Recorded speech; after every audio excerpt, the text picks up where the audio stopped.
तो कब से स्त्री को आवाज दिए जा रहे थे कि ओ स्त्री कल आना, ओ स्त्री परसों आना, आज आ ही गई। कल मतलब 14 तारीख की रात को जब मैं इस वीडियो को शूट कर रहा हूं तो कुछ शहरों में इसके पेड प्रीव्यूज थे। इसी वजह से 15 अगस्त से एक रात पहले बहुत सारे लोगों ने इस मूवी को देख लिया, including me, and I have to say that the movie did not disappoint. मैं इससे बहुत ज्यादा एक्सपेक्टेशन लेके नहीं चल रहा था क्योंकि अभी तक इन लोगों ने जो पूरा का पूरा हॉरर कॉमेडी यूनिवर्स क्रिएट किया हुआ है ये फिलहाल ठीक ठाक सा फील हो रहा था। इसकी पहली मूवी स्त्री आई थी which was actually very good. उसके बाद आई भेड़िया जो अच्छी थी लेकिन उतनी भी नहीं। उसके बाद आने वाली मुंजिया मुझे काफी एवरेज लगी थी और जब मुझे पता चला कि स्त्री के ओरिजिनल राइटर्स जो कि राज एंड डीके हैं वो रिटर्न नहीं कर रहे हैं इसको लिखने के लिए, तो I was kind of sceptical about it. लेकिन जब मैं इसे देखने गया हूं तो आई हैव टू से मजा आ गया। लेकिन एक एक करके सब चीजों पे बात करते हैं। शॉर्ट समरी, कोई स्पॉइलर नहीं होगी, चिंता की कोई जरूरत नहीं है। कहानी वहीं से पिकअप करती है जहां पर हम लोगों ने पिछला पार्ट खत्म होते हुए देखा था। चंदेरी में अब स्त्री को इज्जत मिलने लगी है। जैसे पहले कहते थे कि ओ स्त्री कल आना, तो अब कहते हैं ओ स्त्री रक्षा करना। लेकिन रक्षा करने के लिए स्त्री वहां पर है नहीं, और क्योंकि स्त्री अब जा चुकी है तो आया है एक नया आतंक जिसका नाम है सरकटा। अब ये सरकटा कौन है, कहां से आया है और आखिरकार चंदेरी में ही आकर क्यों आतंक मचा रहा है, एंड मोर ओवर इसको हराने की पूरी जिम्मेदारी पड़ती है बिकी प्लीज और उसकी पूरी गैंग के ऊपर। तो क्या ये करने में कामयाब हो पाएंगे? अगर हुए भी तो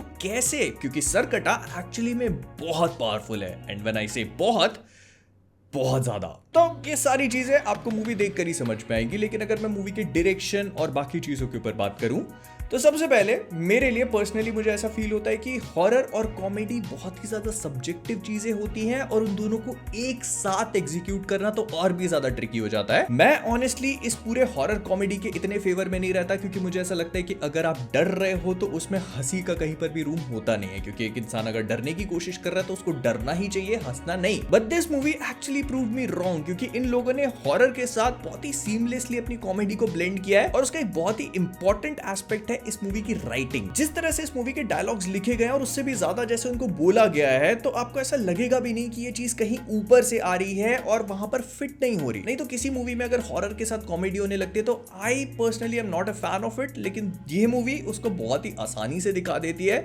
और काफी परफेक्ट तरीके से भी। आपको वो जोक्स क्रिंजी फील नहीं होते, आउट ऑफ प्लेस फील नहीं होते। उसके भी ऊपर से जो साथ में हॉरर का एलिमेंट इन लोगों ने बनाया हुआ है वो माहौल कायम रहता है। एंड इसका बहुत बड़ा क्रेडिट राजकुमार राव, अभिषेक बैनर्जी और उनकी पूरी टीम को जाता है, क्योंकि उनके आपस में जितनी बढ़िया तरीके से केमिस्ट्री फिट होती है, स्पेशली पंकज त्रिपाठी के डायलॉग्स और उनकी टाइमिंग। मैं उस पूरी चीज को इनफ क्रेडिट नहीं दे सकता। ऐसा लगता है कि हम लोग चंदेरी की उसी गैंग का पार्ट है जो हम लोगों ने कुछ सालों पहले देखी थी, and it feels as if we never left. Speaking of which, actors के परफॉर्मेंसेस बहुत ही बढ़िया हैं, स्पेशली पंकज त्रिपाठी। जिस भी सीन में वो हैं, आप पूरी लाइमलाइट, पूरा प्रेजेंस वो खींच लेते हैं। ऐसा लगता है कि बस इन्हीं को देखते रहो और सारे डायलॉग्स इन्हीं को दे दो। फिर इसके बाद राजकुमार राव, श्रद्धा कपूर, अभिषेक बैनर्जी, सब लोगों ने बढ़िया एक्टिंग करी है। एंड ना इस चीज का एक बहुत बड़ा रीजन है कि मूवी सीक्वल क्रिएट करने की कोशिश नहीं करती है।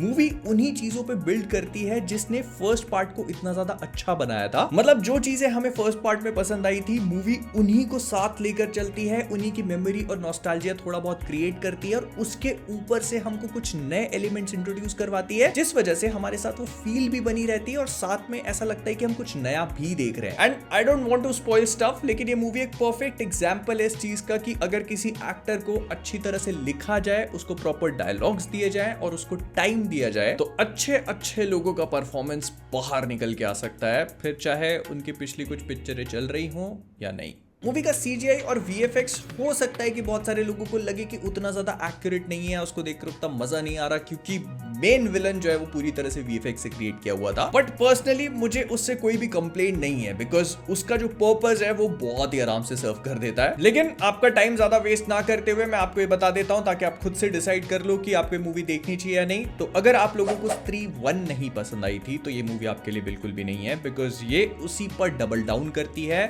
और जितना हॉरर और जितना कॉमेडी हमको उस मूवी में देखने को मिला था उससे इसमें ज्यादा है। हॉरर का माहौल अच्छा खासा खींचा गया है, उससे भी ज्यादा पंचेस डाले गए हैं जो एक्चुअली में लैंड करते हैं। फिर अगर आप एक through and through horror movie expect करके जा रहे थे और सोच रहे थे कि इसमें आपको बहुत डरावना कुछ देखने को मिलेगा जो आपकी गंदी फाड़ के रख देगा, तो नहीं। इस मूवी में हॉरर है जो माहौल बनाता है जैसे स्त्री 1 में किया गया था, बट कॉमेडी एलिमेंट्स होने के कारण ये हॉरर साइड पे ना लीन करते हुए एंटरटेनिंग साइड पे ज्यादा लीन करता है, which I am not complaining about. Movie का बैकग्राउंड स्कोर बहुत तगड़ा है जो उसके हॉरर वाले सीक्वेंसेस या फिर एंटरटेनिंग वाली सीक्वेंसेस या फनी सीक्वेंस सब चीजों को एम्पलीफाई कर देता है, स्पेशली मूवी के क्लाइमैक्स में। फिर मूवी में 4 गाने हैं जो मोस्टली अच्छे ही फील होते हैं और आपको ऐसा नहीं लगता कि कहीं पर भी मूवी को डिप करवा रहे हैं। इनफैक्ट मूवी मुझे कहीं पर्सनली स्लो फील नहीं हुई, एक कांस्टेंट पेस को मेंटेन करके चलती है। इनफैक्ट सेकंड हाफ में तो और भी ज्यादा एलिवेट हो जाती है। तो 4 गाने, अगर क्रेडिट्स वाले को इंक्लूड करोगे तो 5, और मूवी के एंड में 2 पोस्ट क्रेडिट सीन है जो एक गाने के पहले आता है, दूसरा गाने के बाद, और दोनों को आप मिस नहीं करना चाहोगे तो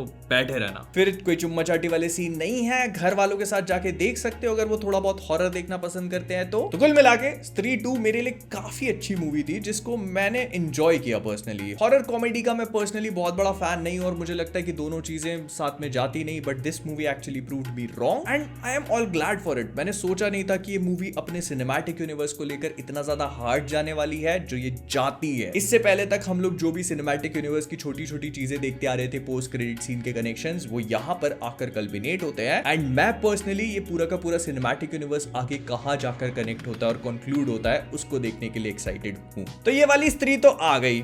अब अगर आप चाहते हो कि आपके जीवन में भी कोई स्त्री आए तो लाइक करो वीडियो को, और सब्सक्राइब के लिए तो बोलता ही क्यों, मुझे खुद भी नहीं पता। जा रहा हूं वेदा देखने के लिए, बताऊंगा उसके बारे में भी। और हाँ, इस मूवी को लेकर अभी बहुत सारी बातें करनी बाकी है जिनको अच्छे से करेंगे, खुल के।